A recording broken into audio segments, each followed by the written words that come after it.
to one of the world's great scientists about a subject that is going to bowl you over. He has written a book called Science in the Akashic Field. Dr. Ervin Laszlo, speaking to us from Rome, his home is in Rome, is telling us essentially that the famed, the legendary Akashic Field is not only real, but he's going to tell us how science is going to become able to access it. This is one of the most amazing books and amazing interviews you will ever hear. Ervin Laszlo is the holder of the highest degree from the Sorbonne, the state doctorate. He's the recipient of 4 honorary PhDs, numerous awards, including the 2001 Goya Award, the Japan Peace Prize. He's been nominated for the Nobel Peace Prize in 2004. He's a former professor of philosophy, system theory, and future studies in the U.S. He is founder of the international think tank, the Club of Budapest, as well as the General Evolution Research Group. He is one of the most prominent scientists in the world. And before we begin, I might say that since we're talking on a long-distance phone line between Los Angeles and Rome, it will not be as easy to hear as the show usually is. But listen up, because Dr. Laszlo is one of the world's great scientists, and he's talking about a totally incredible new discovery. It's a rediscovery. It's a rediscovery, to my mind, in the newest sciences of a 5,000-year-old concept.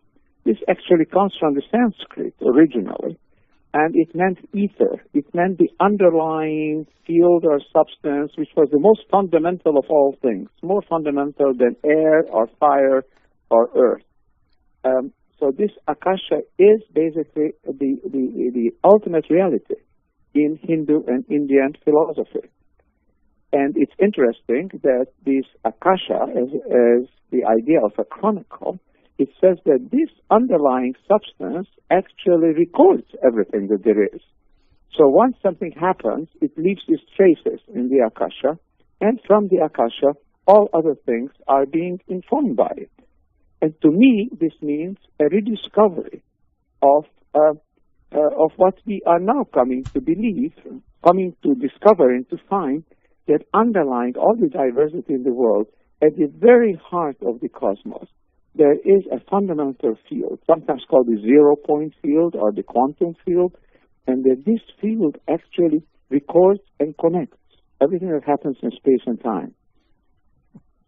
You make a brief reference in your book to Dr. Hal Puthoff, who is a good friend of mine, and I mentioned your book to him. I think he's eager to read it. I said to him that attempting to extract energy from the 0 point is almost like pricking the skin of God. And I wonder how you react to the idea that this field may in some way be not only a gathering place of the experience, if you will, of the universe, but something in a way perhaps that it's difficult for us to necessarily put into words, alive. Well, life, I think life is a very relative concept. I think the whole universe is in some sense alive. Everything that develops, everything that grows spontaneously in nature is a kind of a system. When it reaches that level where it grows and evolves so that it has a reference to itself and can reproduce, then we call it life. I don't see why we shouldn't call certain kind of macromolecules or entire galaxies, a developing system, in a way, alive. So I think this fundamental field could be better characterized as, in some sense, the seat of consciousness. Because probably, but this takes us, right away into the off the deep end, but I'm happy to go there. I think it's our individual consciousness is, in a sense, a fragment or a reflection of a deeper universal cosmic consciousness, which is there in nature, and it is there at the origin of all things. Now, if you ask what is the origin of all things, there is a good physics answer to that. In cosmology, we know it's the 0 point field. All the particles that populate the universe, and we are made up of particles, we are made up of atoms, we are made up of molecules, made up of cells, tissue, etc. So ultimately, we are made up of the particles that emerged out of this quantum vacuum, the 0 point field. And if we have a consciousness, I'm sure that other things that emerged out of it also had it. Not as it developed as a complex organism like we are, but in some sense, some level of consciousness there must be there throughout nature, and I think it must have its origin in the zero-point field. In the zero-point field. Now, as you quote in the book a cosmologist, Stephen Weinberg, who says, "I believe there is no point that can be discovered by the methods of science. I believe that what we have found so far, an impersonal universe which is not particularly directed toward human beings, is what we are going to continue to find. And that when we find the ultimate laws of nature, they will have a chilling, cold, impersonal quality about them." That is, as you point out, one side of Western thinking about the nature of reality. Tell us a little bit about where its weaknesses lie and what the other side, what is evolving on the other side, which I would say is your side. Well, on this point, I do not agree with Steve Weinberg, whom I admire very much otherwise. Physicists have a tendency to think in the sense that also Einstein thought like that everything must be given eternally. In a sense, we want to discover the laws of nature, the underlying logic of everything, and that seems to be a mathematical abstraction. But when you think that the whole universe actually evolved from a moment that we can call the Big Bang, or perhaps I believe that the Big Bang was also just a part of a larger process in which many universes succeed one another. But in any case, everything that we know is the product of evolution. If you think that the entire universe evolves, we can ask ourselves, of course, which direction, where to, and what is the sense of it. But clearly, this universe is not cold and impersonal. It's a universe that brings forth complex systems, and it's fabulously tuned to complexity. If you change only a minuscule segment, a billionth part of the value of the electromagnetic radiation, for example, of the gravitational field, we could not have complex systems evolve like are necessary for life. So this universe is not a chance product, and it's not an impersonal product. This universe is somehow predestined, in a sense, to bring forth life. And if life comes about, it also higher and higher forms and levels of mind and consciousness come about. In that sense, in an evolutionary viewpoint, and I've been working, as you perhaps know, for almost 40 years now in general evolution theory, the theory that everything evolves and how are the evolving things connected to one another. Now, this is, of course, extraordinarily interesting. Are there not experiments involving that type of interconnectedness and using protons, experiments that are actually being carried out in the physical world, where a kind of entanglement is shown between two protons that have been together? Once they're split apart, when one of them is acted upon, the other one moves in the same way. Is that true? Yes, it is. Originally, this was an experiment suggested by Einstein, together with his colleagues Podolsky and Rosen. It's still known as the EPR experiment, and it shows that once you have a particle, which you can split in two, so the two halves of the particle have originated in the same state. It's called the same quantum state. And no matter how far apart these particles travel, if you make a measurement on one, the other one responds exactly as if that measurement would have been made on it. In other words, it gives you the corresponding values, the complementary values. So the particles, once they have been assumed the same state, they remain connected. Even entire atoms, that's true. Nowadays, last spring, there have been a series of experiments on teleportation, widely reported in the media. I'm sure in your program you have been speaking about it as well. Oh, yes. Where you show that you can confine atoms in the same kind of a space, and once you so-called entangle these atoms, bring them together in the same state, you can then separate them, and if you perform a very simple operation, basically on the third atom, bringing in the third atom, and you entangle it with one of these two, then the third atom will interact in turn with the non-connected twin. So you can actually, what is known popularly, beam, so states of information about the states of an atom from one to another. So everything in that sense, in the physical world, is intensely and strongly and definitely connected, enduringly connected. The question is that this kind of a connection, this kind of immediate and connection that is above space and time because it's practically instant and it's irrespective of distance, that this kind of connection could also operate not only on the super small scale, but on the scale of life. In fact, it's also being discovered on the cosmological scale. The entire universe is said to be entangled, or to use another word for this, non-local. Well, it would seem to me that if there is something real about the Big Bang, meaning that the universe at one point was extremely dense, then it would be quite true that it would remain entangled, because at one point everything was the same particle. Is that not true? There's a problem with this assumption, namely that the universe turns out to be entangled or non-local, or simply, if you like, coherent, over distances that light could not have traveled in the intervening time. You know the speed with which light travels, and we can say light travels the distance of 1 light year. So, there are some parts of the universe that are more than the 13.7 billion light years apart that the universe has existed. And nevertheless, these parts of the universe remain connected. So I would agree, yes, all parts of the universe are indeed. Extraordinary. This is Whitley Strieber, and we'll be getting back near the Big Bang. Yeah, we'll be getting back to Ervin Laszlo in just a minute, because we're going to be asking him a question. If the Akashic Field exists, then how do we respond to that as human beings? What do we do? We'll be right back.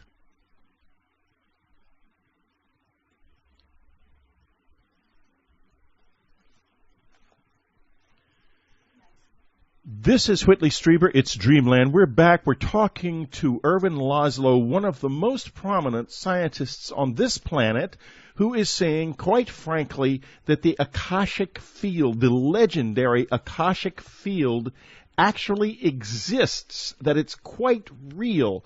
And you make in your book, Ervin, an extraordinarily powerful argument in Science in the Akashic Field, an integral theory of everything, that this must be true, and it means so much if it is.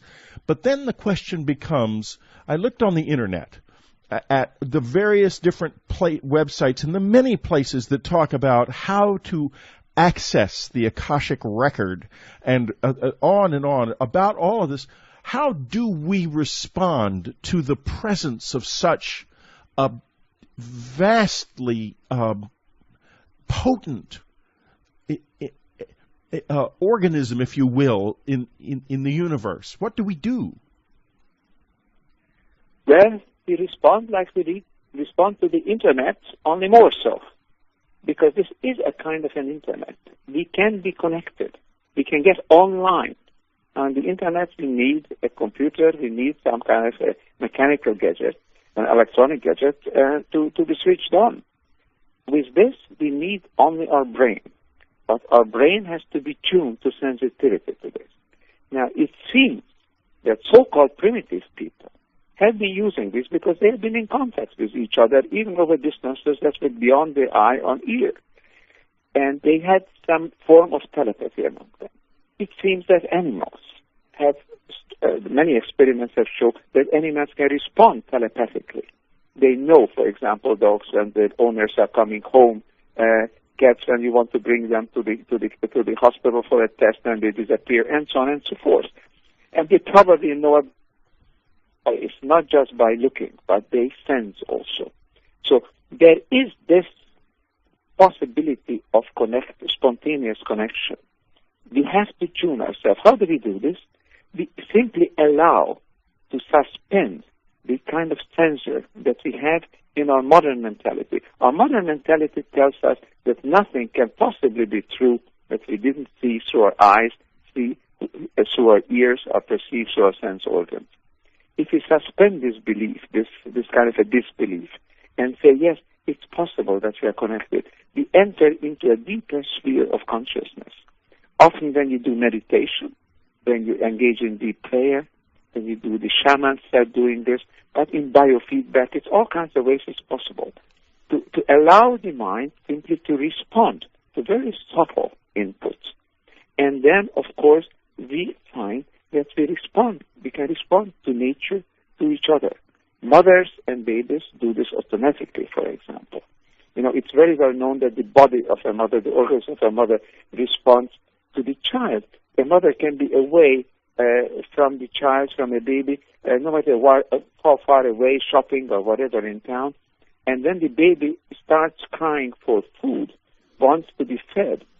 In most cases, and many surveys have been done on this, in most cases, the mother starts to lactate, start to produce milk at that point, without consciously knowing it. And of course, there is such a thing as twin pains. Identical twins are very often tuned closer to each other.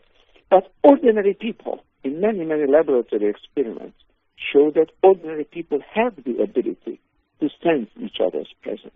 Many experiments have shown this, and it's possible that the more you know somebody, the closer your contact. And if it's a close emotional contact, you really like or love somebody, then that connection becomes very real. It's there. The primitives had it, tribes had it, closely related people had it, lovers had it. We could all have it. And it will be extremely important to develop this facility, this sensitivity to each other and to our environment, because then we will not do that kind of a violence to our surroundings. We will not be so indifferent to the fate of other people. So I think it has a very important practical consequences of discovering our connections to each other. And to discover that these connections are not illusion, they actually have a physical basis. This is what's so important, because the Western mind filters out, I think, even involuntarily, because of the sheer force of expectations coming in from all around us. It filters out the variability that you are talking about. And it is as if we go partially blind by being educated in this culture.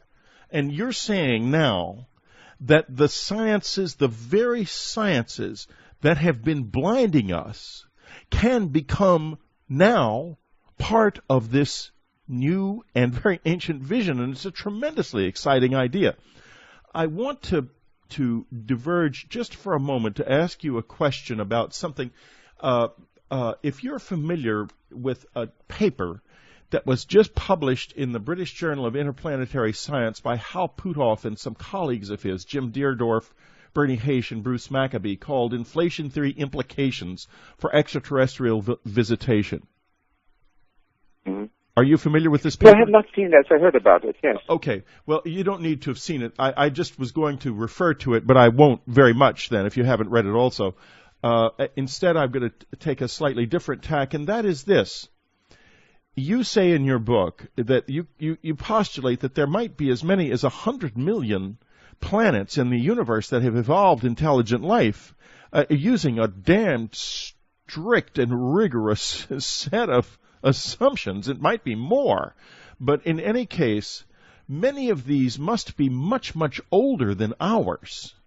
And one would think that they must have evolved the kind of process that you've just been talking about into an exquisitely powerful science of vision and seeing.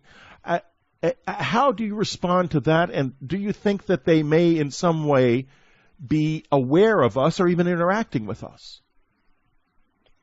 This may be entirely the case. I think Isaac Asimov was quite right when he postulated sort of advanced civilizations in his books about the foundation and so on. But there is a problem, you see.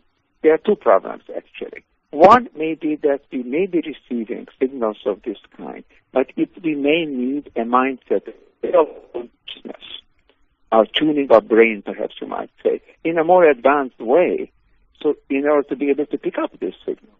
They may be there.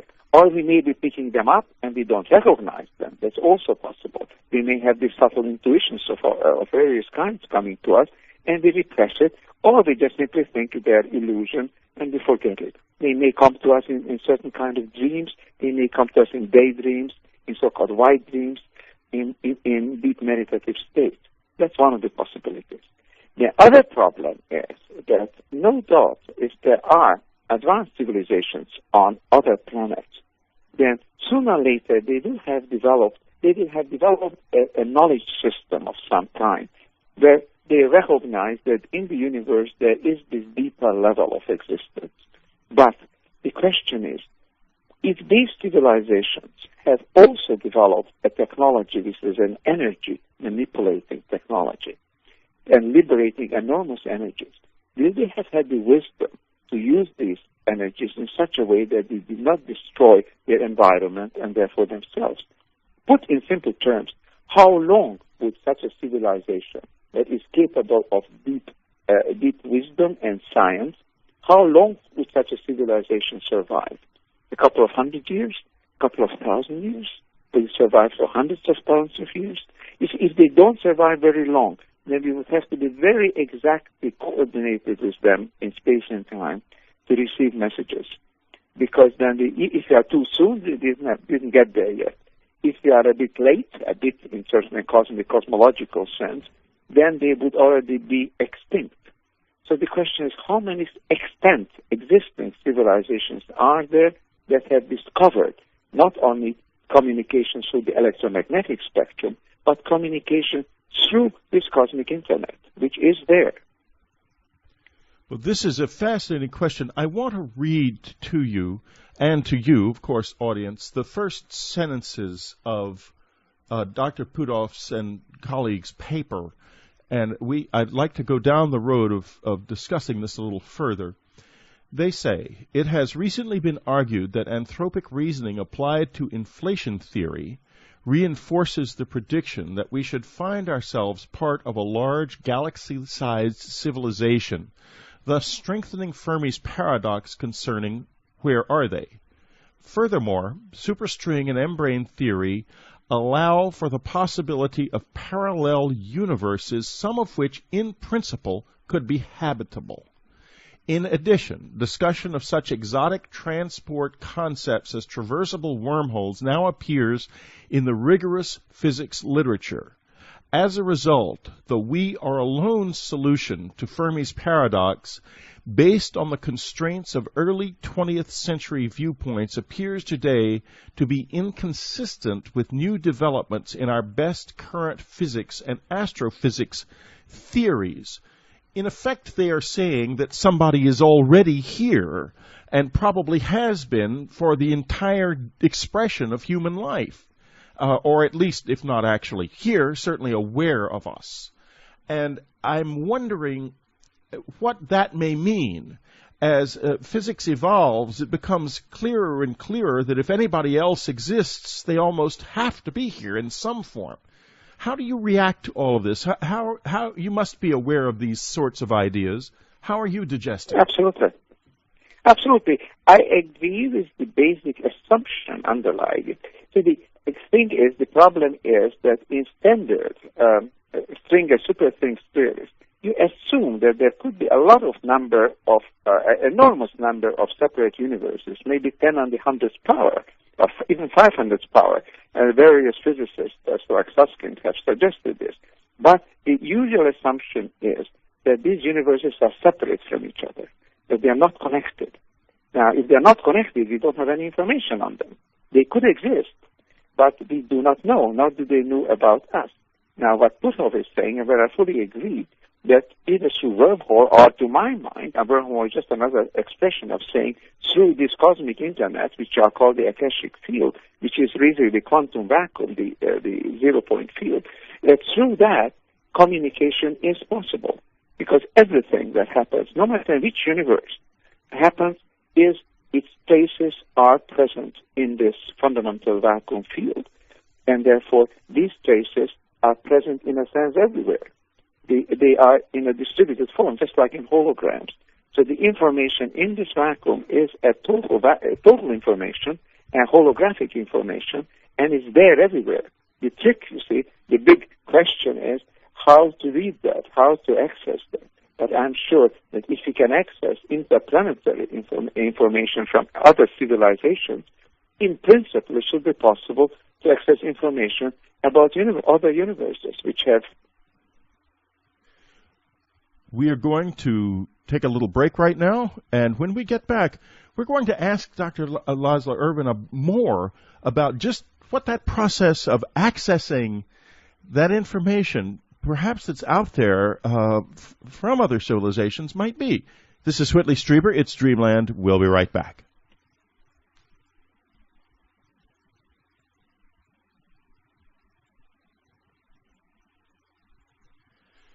This is Whitley Strieber. It's Dreamland. We're back with Dr. Ervin Laszlo, Science in the Akashic Field, an integral theory of everything. Before we left the air, we were beginning to talk about the possibility of accessing information that may be around, that may be present because of the efforts of other, perhaps more advanced civilizations. And, of course, that gets me to thoughts of SETI, the search for extraterrestrial intelligence, and Seth Shostak and his friends, and their efforts to find some kind of radio transmission, which I've always suspected was the wrong direction.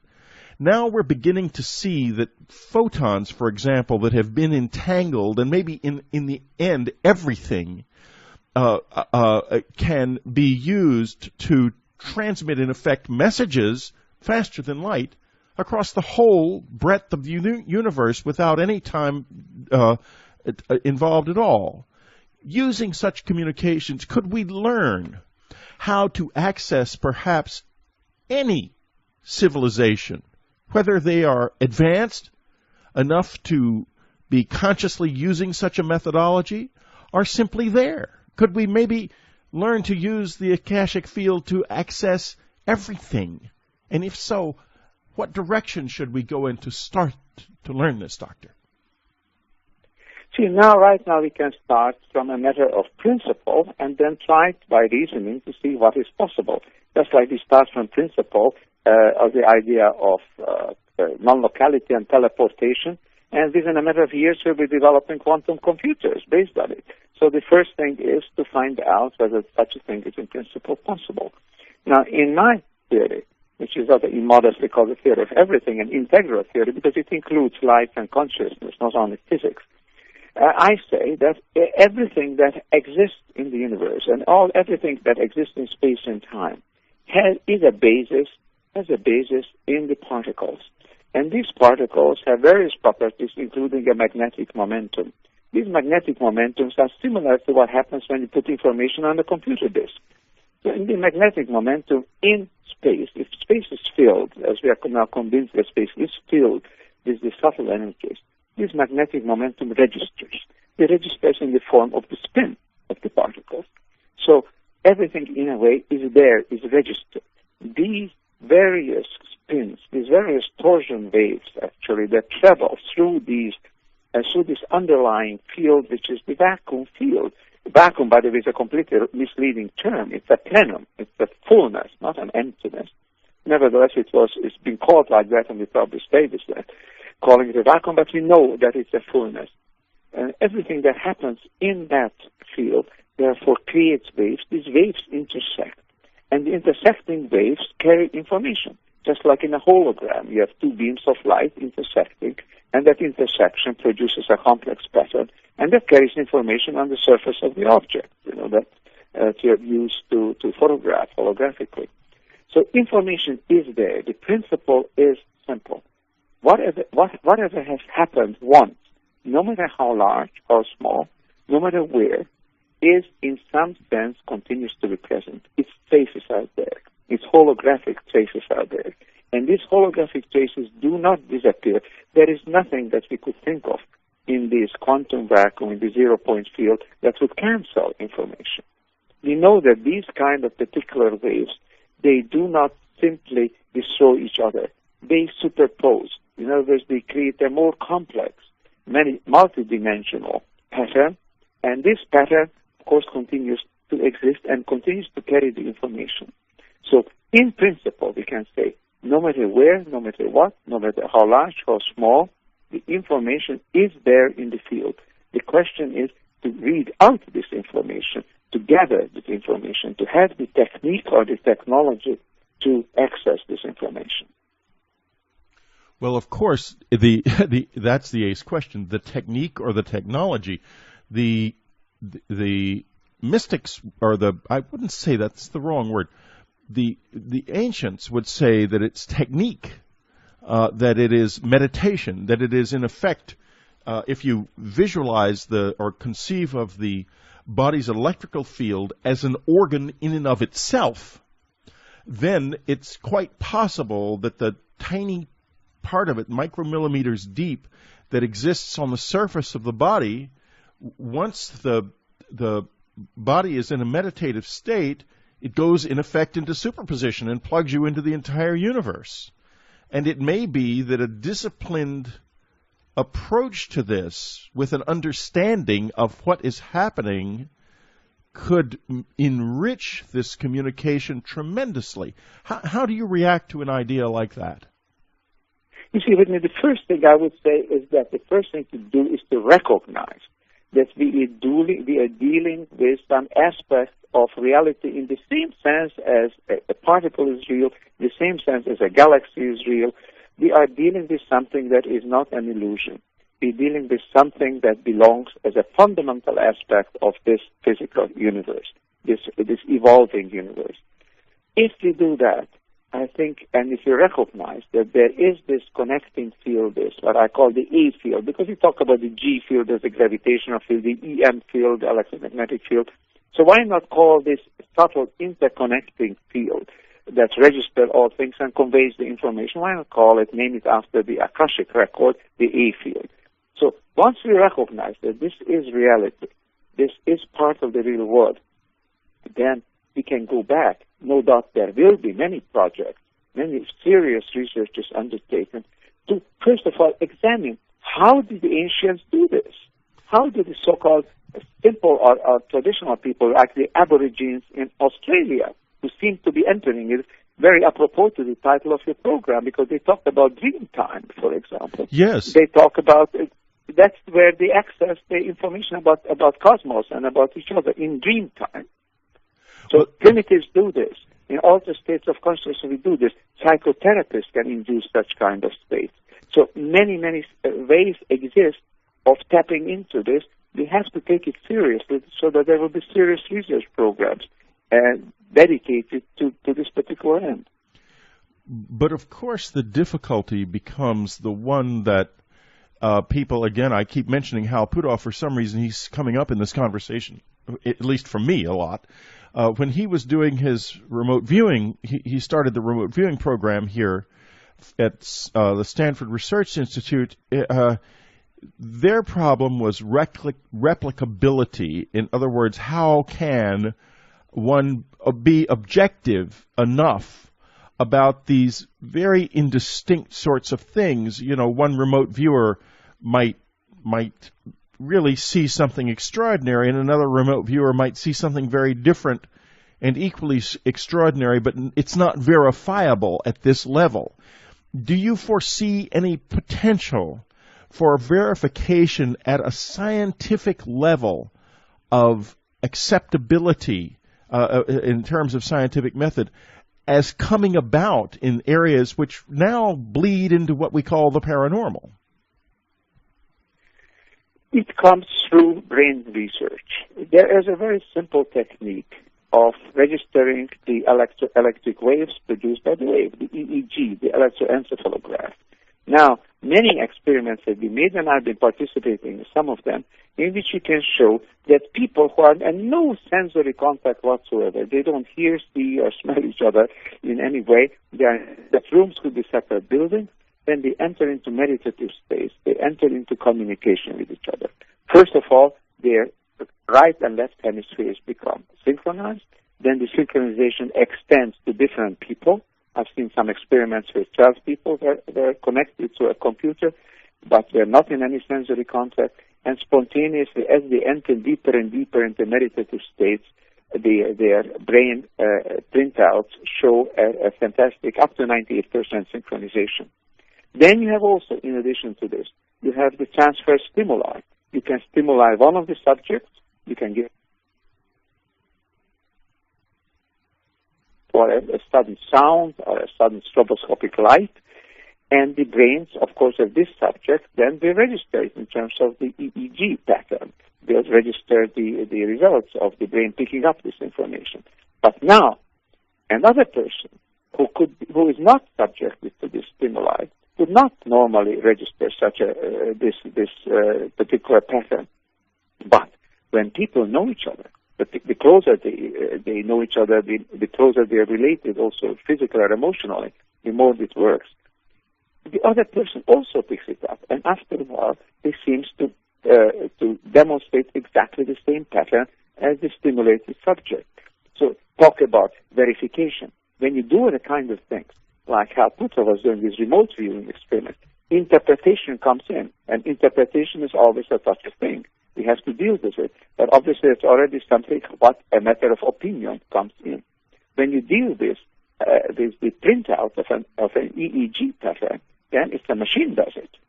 You simply look at it and you compare it, and you see either is a similarity, either there is a transfer of this information, or there isn't.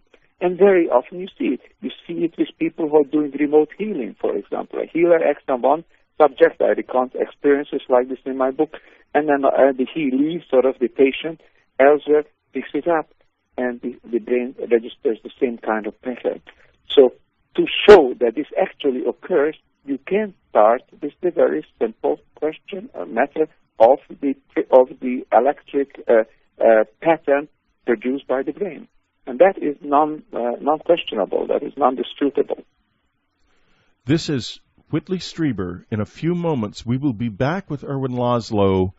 We're going to be talking about some remarkable material in his book regarding creationism. But before we get to that, we're going to discuss just a little bit further why it is that the ancients knew so much about this if they were indeed as primitive as we have assumed them to have been. We'll be right back.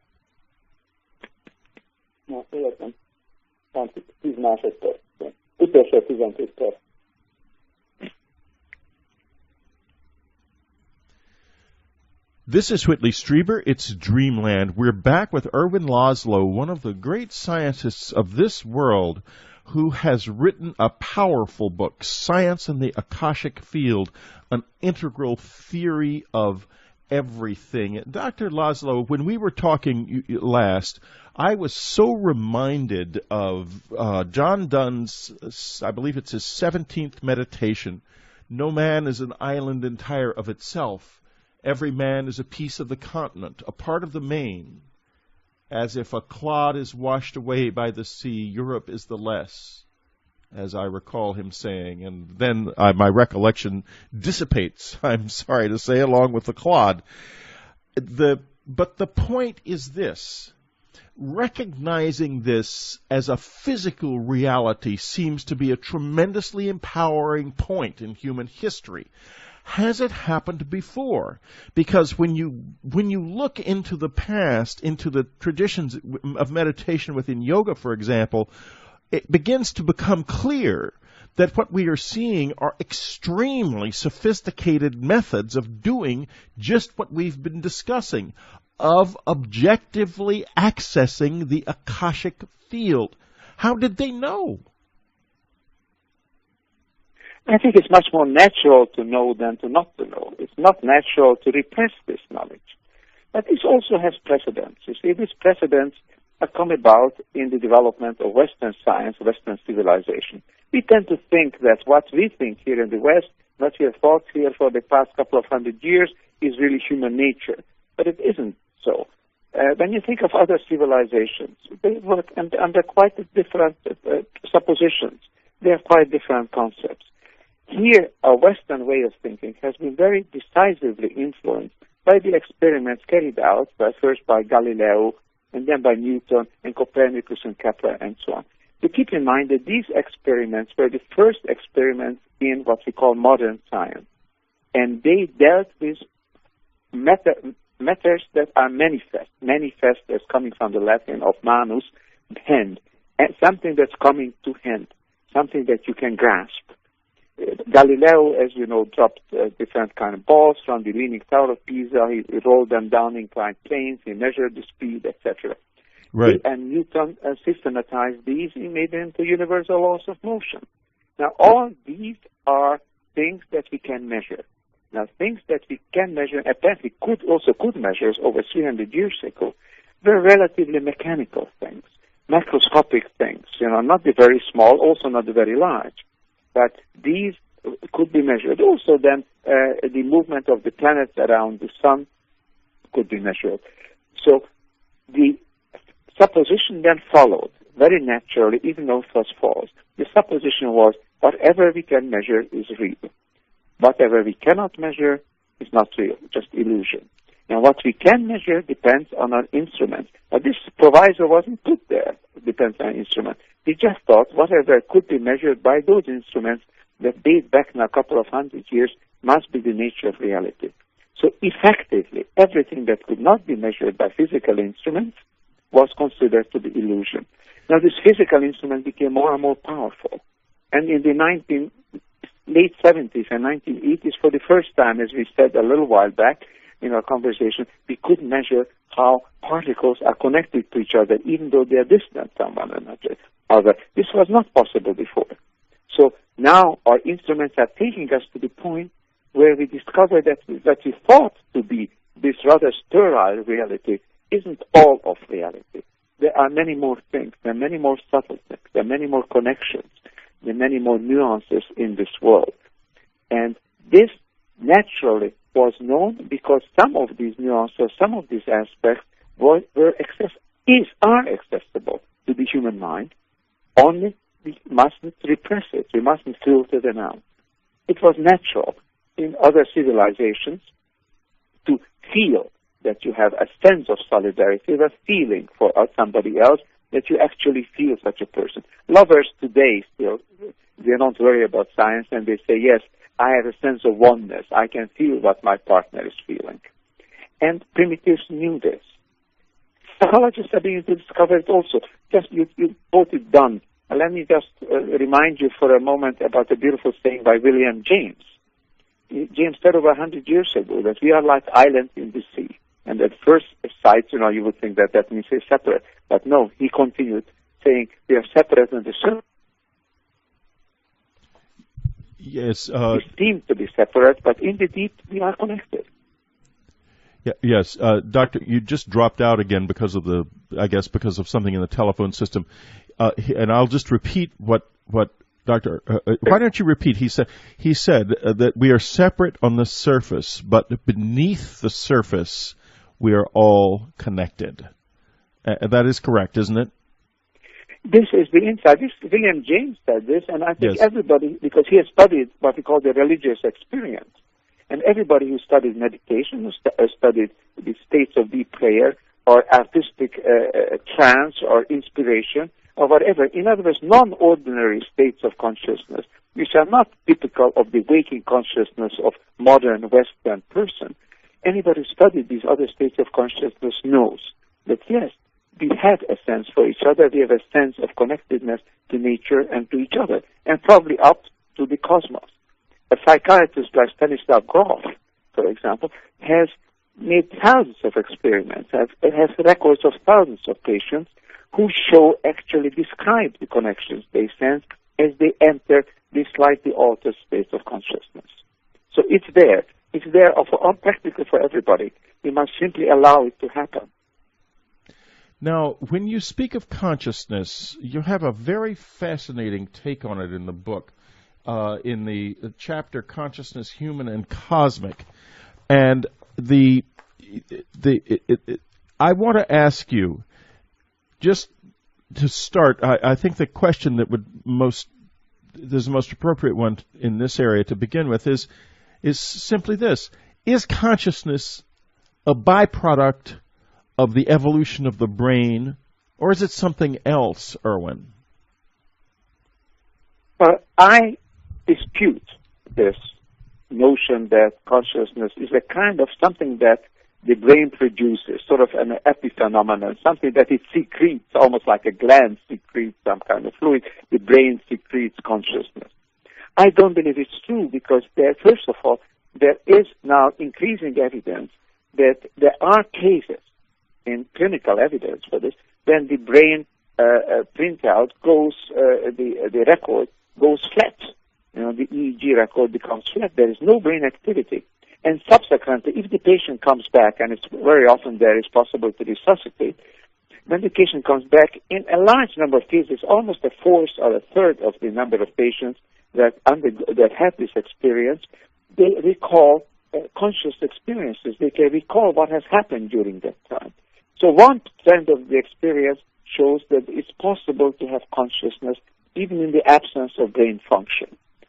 Another strand of evidence, of course, shows that there is no way that we could say that at a given level of brain complexity, consciousness appears, and below there isn't any. Who are we to say, for example, that my dog or your dog or cat is not conscious? Who are we to say that the birds are not conscious? We can go back down, all the way down to plants, to cells, down to molecules, down to particles. There have been very reputed quantum physicists, like Freeman Dyson, for example, said that probably every electron is conscious. Whitehead, the great philosopher, Alfred North Whitehead, said that, all aspects of nature, all what he called actual entities, have both a matter aspect and a mind aspect. So I would say that there is no good assumption, no good way we could draw the line. I say here is consciousness, there isn't. All the systems that arise and evolve in nature have derived their materiality from the quantum vacuum. And they also derive what I call the subjectivity or the interiority from the quantum vacuum, which must have been not only the seat of all matter, but also the seat of all consciousness. Dr. Ervin Laszlo, Science and the Akashic Field, an Integral Theory of Everything. Nominee for the Nobel Peace Prize, holder of the highest degree of the Sorbonne, an extraordinary man, founder of the Club of Budapest, now taking science beyond the edge of, or beyond the limits of materialism and into a much, much greater world. Thank you so much for being with us, Dr. Laszlo. It has been a truly inspiring experience to listen to you. And folks, I must recommend his book. It is as inspiring as his words and as empowering. Thank you so much, Dr. Laszlo. Well, thank you. It has been a pleasure talking with you. One reporter who... I'm going to adjust my sound just a second. One reporter who loves mysteries is radio's leading science journalist, Linda Moulton Howe. She's an Emmy Award-winning TV producer, documentary filmmaker, and writer, and the reporter and editor for EarthFiles.com, the Internet's most respected Edge Science website. Today she's got two reports for us, one on that mega sunspot that blew off last week, and the other on this extraordinary new paper by a group of scientists in the prestigious Journal of the British Interplanetary Society about none other than the probability that ET is already here. Here she is from Albuquerque, Linda Moulton Howe. Thanks, Whitley. It was last Saturday, January 15th, that the sun erupted with 3 strong solar flares. And the next day, the sun erupted again. The Space Weather Office at the National Oceanic and Atmospheric Administration in Boulder, Colorado, released warnings about intense radiation storms that could damage satellites and interrupt radio communications. By Monday, January 17th, the sun erupted yet again with a strong solar flare, and some of the brightest auroras in years were being photographed over the northern latitudes. The next day, there was yet another strong solar flare, totaling 6 major eruptions in only 4 days. Then, on Wednesday, January 20th, the sun let loose with a powerful X7 class solar flare, the strongest radiation storm since October of 1989. The high-energy proton release was greater than 100 megavolts, something like 1,000,000 megatons of TNT. Where were these 7 intense solar flares coming from? A region on the sun called 720 that grew in size rapidly from a small spot to a massive cluster of sunspots as big as 10 Earths in only a few days. That's only happened half a dozen times in the last 130 years of solar monitoring. How could this happen if the sun is supposed to be near solar minimum? That means it's supposed to be near the quietest sunspot time in its regular 11-year cycle of decreasing and increasing sunspot activity. In fact, by the end of this year, the sun should be its calmest before sunspots begin increasing for the next solar maximum, expected to peak in 2010 to 2012. Yet our sun has continued to erupt with strong X-solar flares since that major severe category outbreak at Halloween time in 2003. This week, I talked with David Hathaway. He is Solar Physics Group Leader at NASA's Marshall Space Flight Center in Huntsville, Alabama.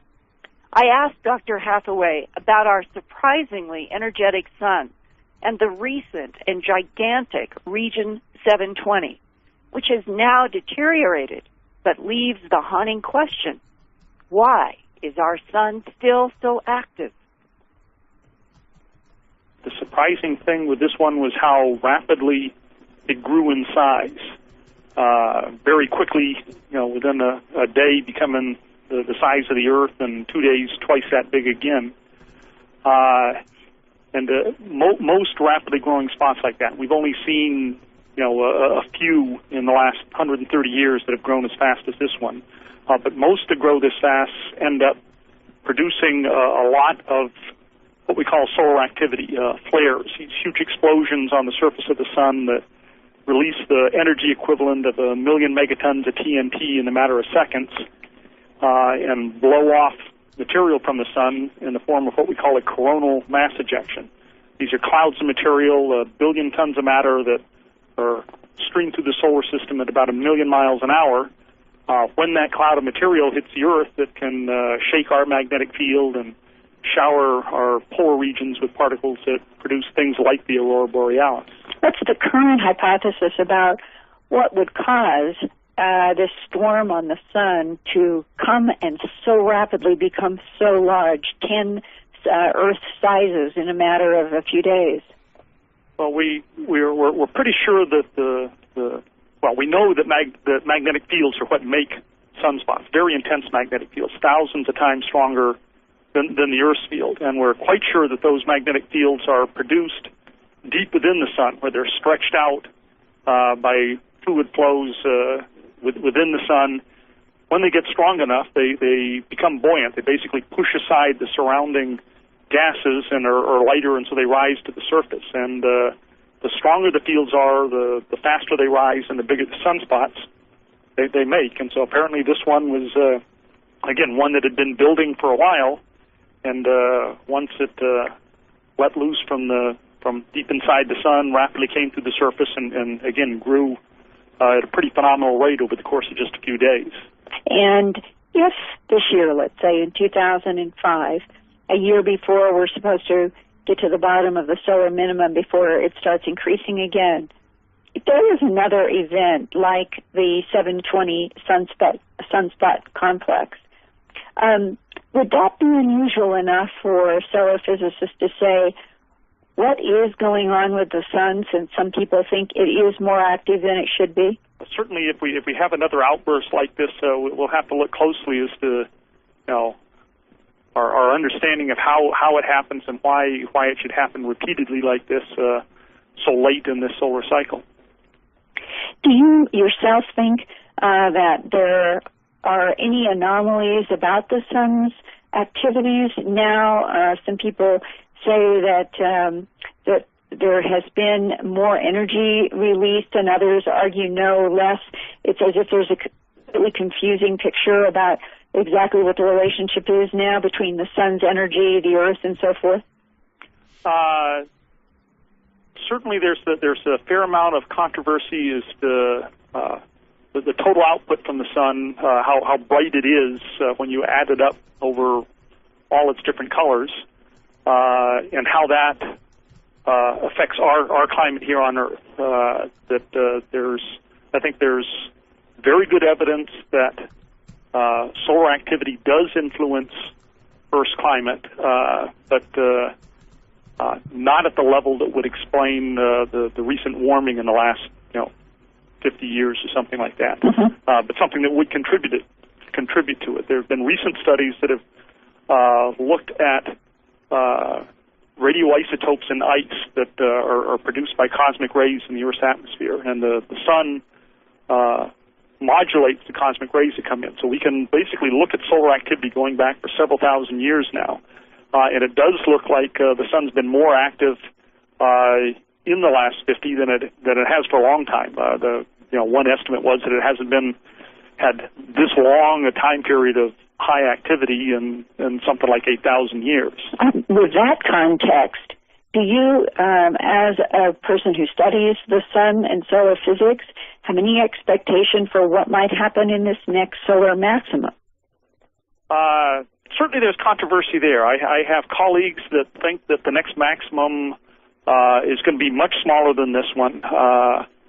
The indications that we've looked at suggest that it ought to be at least the size of this one, if not somewhat larger. There have also been periods in the sun's history where it's been dormant, where it hasn't produced sunspots for many decades, so the sunspot cycle basically stops. Some of my colleagues are even suggesting that we may be headed for one of those. It's called a grand minimum, where, again, there are few sunspots. The last big one was from mid-1600s to the early 1700s, where the sun went for 70 years with hardly any sunspots at all. And that was associated with the Little Ice Age, right? That's right. Well, why would there be a prediction of no sunspots possible when there seems to be increasing activity on the sun, and that your projection that it might be an even more active solar maximum would intuitively seem more correct? And if it were, what would the consequences be for space weather, satellites, and so forth? Well, again, the various predictions are based on different measurements of the sun, different ways of looking at the sun, and different information, and different pieces of information give a different story. And what we've looked at is how fast the flows are on the surface of the sun, and when we look back over the last 130 years and see how the speed of those flows are related to solar activity, we found that when it's fast, you tend to get a fast, when it's fast, you tend to get a large cycle, and somewhat into the future, one or two cycles into the future. And what we found was that the cycle before last, the flow was very fast, which should have built up strong magnetic fields near the poles that would have got dragged down into the sun and should produce a large cycle for the next cycle. If Dr. Hathaway and his colleagues are not right about the next solar maximum being intense yet again, and the sun went the opposite direction and produced very few, if any, sunspots, would the Earth go into another little ice age, as it did during the last grand minimum more than 300 years ago at the end of the 1600s?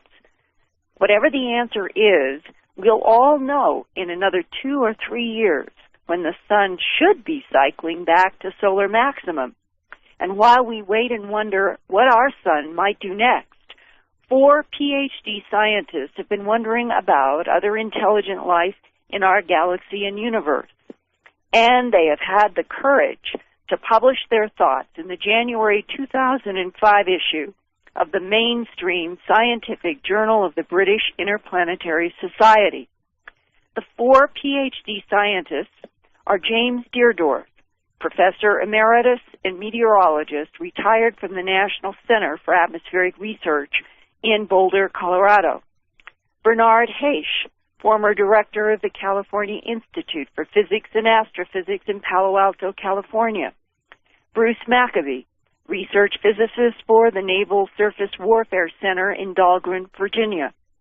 And Hal Puthoff, a pioneer in the physics of zero-point energy research and director of the Institute for Advanced Studies in Austin, Texas. Their journal article is entitled, quote, Inflation Theory Implications for Extraterrestrial Visitation, unquote. Inflation theory has replaced Big Bang as the latest general term for models of the very early universe, which involve extremely rapid expansion from something maybe the size of a grapefruit to the entire observable cosmos in only the fraction of a second. Inflation is quantum superstring theory that postulates there are at least 11 dimensions. And in addition, quantum physicists seriously discuss faster than light travel now that could use small black holes called wormholes to make shortcuts through space and time. Another approach to faster than light travel would not move the traveler, but would stretch and bend space-time around the traveler. That is known as the Alcubierre warp drive. If human physicists today are contemplating faster than light travel in our ever-inflating universe, why couldn't there be other older intelligences out there which have already solved the problems of jumping around great distances in and around galaxies? Finally, could the UFO phenomenon be evidence of such advanced technologies visiting Earth?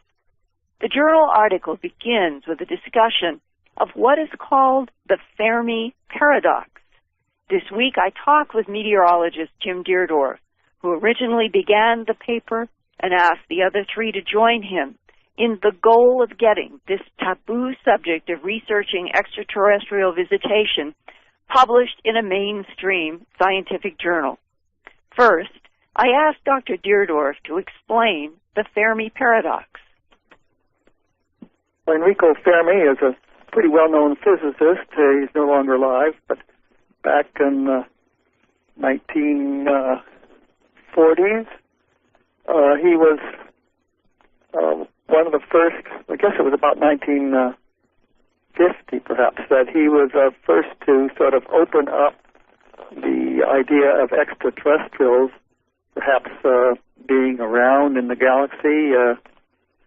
Over lunch one day at Los Alamos, he discussed with his colleagues this problem of since they could be so far advanced over us, why don't we see them? Why aren't they around?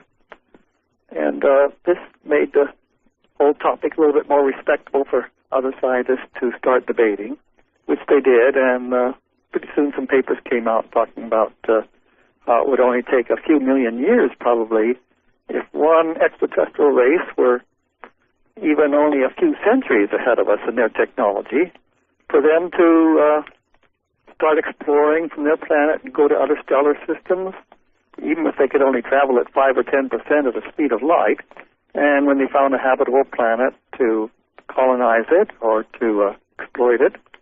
And then after maybe giving them 1,000 years or more to settle around on that planet, the idea is that they would go out and explore the next star from them outwards, and eventually the whole galaxy should be colonized by the ETs. It would be not all that far ahead of us. And the whole process would only take, they figured, about 10 to 20 million years if you go ahead and calculate that out. How did the emergence of the inflation theory in the 1980s change or impact the discussions that the Fermi paradox had provoked?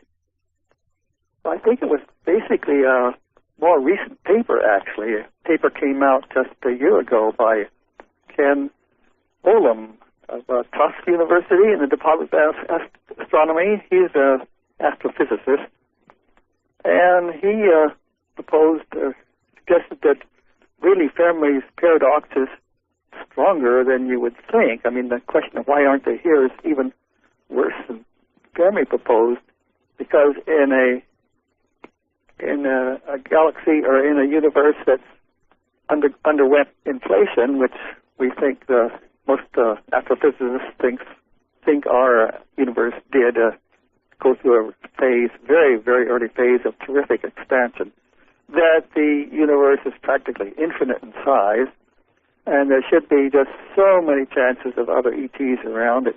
We should find ourselves immersed in galactic civilizations all over the place, and so again, really, why aren't they around?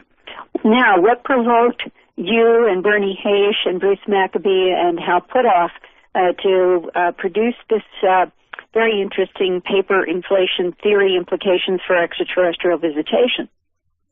Well, that's a nice question, because those, like myself, scientists who have looked into the UFO phenomenon over the years, we realized how tough it is to get any good paper into scientific journals telling about what's really been going on with the UFO phenomenon into journals that mainstream scientists typically read. And that's because most journal editors in science journals just haven't been even considering any papers that they receive involving the UFO topic, haven't considered them even worthwhile to send out to review. But then I felt that, well, every few years, 5 or 10 or 20 years, we really ought to keep testing the journal articles and find maybe attitudes are changing a little bit, or more reasonable or slightly more open-minded journal editors might have come to the fore. And so we shouldn't just give up because the curtain ridicule against the UFO phenomenon has been so strong over the years. So we decided we would give it another try, even though all the authors, including myself, realized we had scarcely any chance of getting the paper into the most prominent science journals, which in the U.S. is one called Science, and in Britain it's the one called Nature. And we did indeed submit our paper to those two journals first, just to test them out, and they wouldn't even send them out to review. If they had sent them out to review, it's quite likely they would have found some good reviewers. But in this business, everything depends upon who a journal editor wants to send a paper out to for review. So I think fear of ridicule is a big thing. We want to help science overcome that so that the subject can be discussed seriously in the scientific literature. And so what happened? Where did you get published, and how did that occur? Yeah, well, Hal Puthoff, one of the co-authors, has been publishing quite a few of his theoretical papers in physics in the last few years in this journal called the Journal of the British Interplanetary Society, JBIS. And so he suggested we try that journal next. And so we did. I once published an article in it myself, and I knew that they're more open-minded than some of the other journals. Although it just has a small readership, it's for the more narrow topic of people who are interested in space travel and what's the best way to do it. So we gave that a try, and we were fortunate that we had a responsible, rather open-minded editor, I think, in that journal. In your paper, in section 6, it says inferring an ET strategy. Could you explain that more? Well, there have been quite a few papers in the past, scientific papers, inferring a UFO strategy of why don't we see them around in trying to explain Fermi's paradox. And so we sort of build on that. And in science, you have to really, if you propose anything new, you have to first say, well, what's wrong with the accepted conclusions of the past, and then go on to give your new proposals or theories. And there had been proposals that the solar system and the Earth were perhaps a wildlife preserve or a zoo for extraterrestrials to keep any bad ETs away from Earth so that we can just evolve on our own. And there have been other proposals in the scientific literature that ETs could be having a hands-off attitude towards Earth because we're just not prepared for them. There's a laboratory hypothesis that we're sort of a laboratory for ETs to observe. If they observe us covertly without us knowing about it, and they can see how we develop without having open interference by the ETs themselves. And the embargo theory that there's having hands-off because it would be just too traumatic if ETs were to suddenly have open contact with us. Maybe governments would topple and stock market would collapse and all that. So earlier there had been my own paper mentioning how, well, some of these theories lack one thing, that if the ETs had a total hands-off attitude towards Earth, then someday we would nevertheless run into them, and then the shock, the culture shock, would be so great as we think it would have been even 30 years ago, so that we would still have governments collapsing and civilization might come to a halt. So I propose that there was a leak in the embargo against Earth, and this leak takes various forms, but in this paper I didn't talk about the UFO phenomenon because if I'd used the word UFO, I felt that the paper would have been rejected. Mm-hmm. Probably was the case.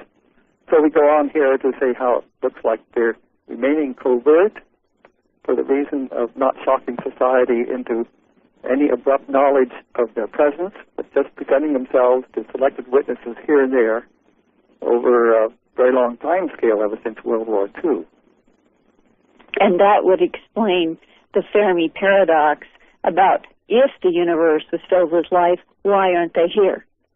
Yes, exactly. There's just no excuse for other scientists who are wondering why ETs aren't here not to include the UFO phenomenon in their analysis. Dr. Deardorff said that they have had congratulatory emails from other scientists in various parts of the world, glad to see this paper in a mainstream science journal. And Dr. Deardorff told me that he personally expects there to be some kind of open extraterrestrial contact on Earth within the next 20 years, perhaps provoked by humanity's persistent destruction of the planet's land, sea, and air.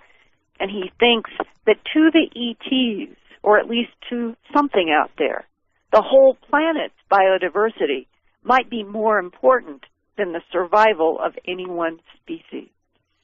Which suggests that perhaps they may wait to contact us until after we've died back a bit and learned our lesson. Do you think? Well, I'll tell you, he made a very interesting comment. He said that he senses that over the next very few years, and I've just talked about the action on the sun that seems to be more energetic and may go another direction, depending upon whichever direction the sun goes. We have global warming, and all scientists saying that the next 10, 15, 20 years might be rough for this planet. And Dr. Deardorff said, perhaps an intelligence that knows it would shock us if it simply shows up might actually wait for a time when the trauma is so great that its arrival would not shock, but might be perceived even as a help.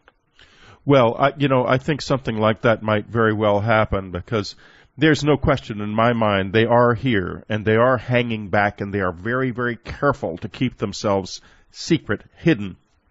They go far enough to where we are getting used to the idea that they may be present, but not so far that we become certain of it and therefore redirect the focus of our whole culture onto them.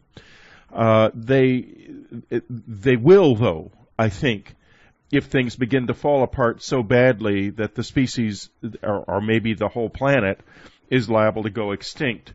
And I don't think that in that context they're going to be particularly pleasant to us.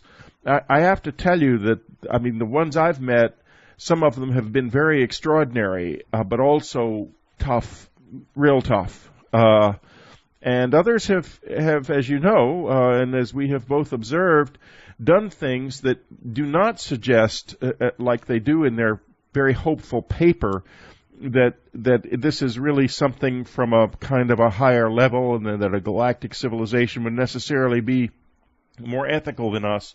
I corresponded with Dr. Puthoff about this, and he said that some of the writers of the paper are hopeful that a quote-unquote higher civilization would also have a higher ethical position. However, I would think that having more technology does not necessarily mean that. It certainly didn't for the Spaniards and the Mesoamerican Indians and the Incas. Well, I think it's safe to say that there appears to be possibly mixed agendas from more than one intelligence. And the thing that amazes me as a reporter who has lived from the 20th to the 21st century is that if we do survive this century and humans are looking back, that maybe they will be astonished that governments were able, literally, to bend truth upside down and keep the presence of other intelligent life in the universe completely away from all of humanity on this planet for decades. That is actually astonishing.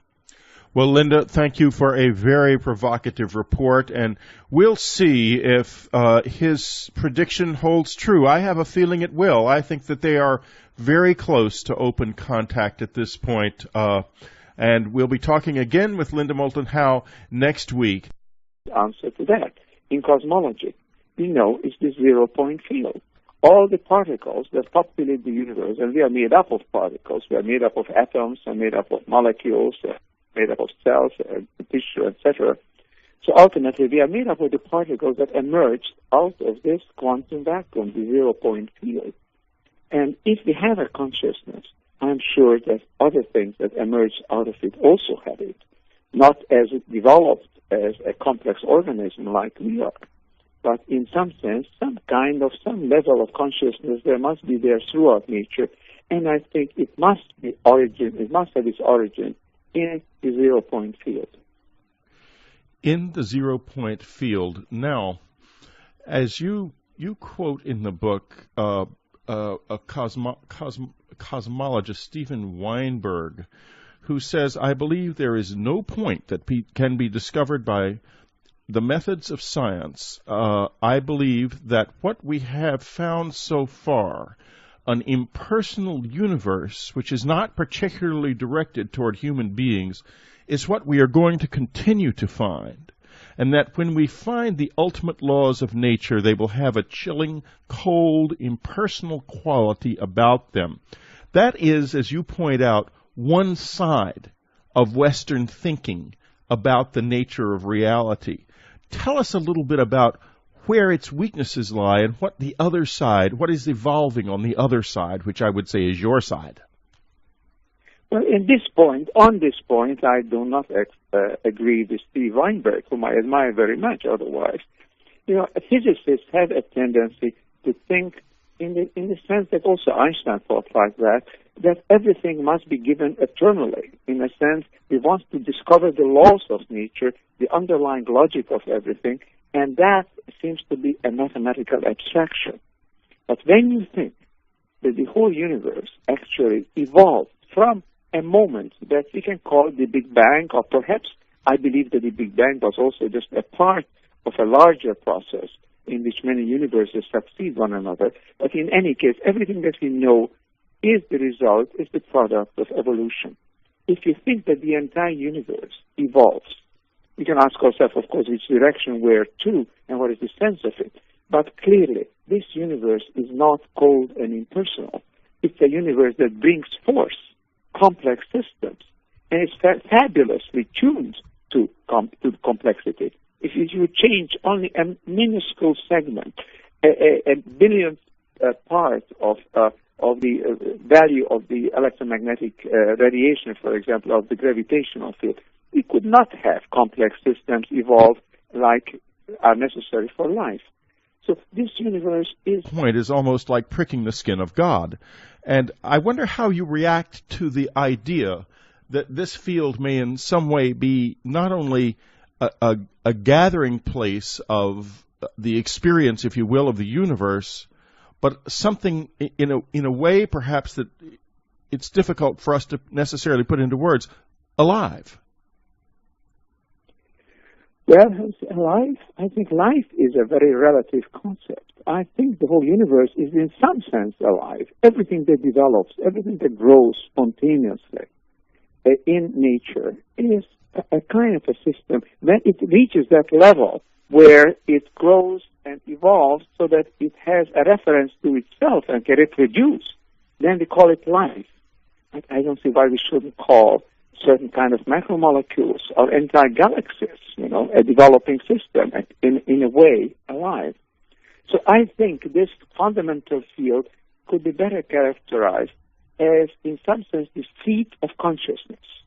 Because probably, but this takes us, right away into the off the deep end, but I'm happy to go there. I think it's our individual consciousness is, in a sense, a fragment or a reflection of a deeper universal cosmic consciousness, which is there in nature, and it is there at the origin of all things. Now, if you ask what is the origin of all things, there is a good physics of a 5,000-year-old concept. This actually comes from the Sanskrit originally, and it meant ether. It meant the underlying field or substance which was the most fundamental of all things, more fundamental than air or fire or earth. So this Akasha is basically the ultimate reality in Hindu and Indian philosophy. And it's interesting that this Akasha, as the idea of a chronicle, it says that this underlying substance actually records everything that there is. So once something happens, it leaves its traces in the Akasha, and from the Akasha, all other things are being informed by it. And to me, this means a rediscovery of what we are now coming to believe, coming to discover and to find that underlying all the diversity in the world, at the very heart of the cosmos, there is a fundamental field, sometimes called the zero-point field or the quantum field, and that this field actually records and connects everything that happens in space and time. You make a brief reference in your book to Dr. Hal Puthoff, who is a good friend of mine, and I mentioned your book to him. I think he's eager to read it. I said to him that attempting to extract energy from the zero to one of the world's great scientists about a subject that is going to bowl you over. He has written a book called Science in the Akashic Field. Dr. Ervin Laszlo, speaking to us from Rome, his home is in Rome, is telling us essentially that the legendary Akashic Field is not only real, but he's going to tell us how science is going to become able to access it. This is one of the most amazing books and amazing interviews you will ever hear. Ervin Laszlo is the holder of the highest degree from the Sorbonne, the state doctorate. He's the recipient of 4 honorary PhDs, numerous awards, including the 2001 Goya Award, the Japan Peace Prize. He's been nominated for the Nobel Peace Prize in 2004. He's a former professor of philosophy, system theory, and future studies in the U.S. He is founder of the international think tank, the Club of Budapest, as well as the General Evolution Research Group.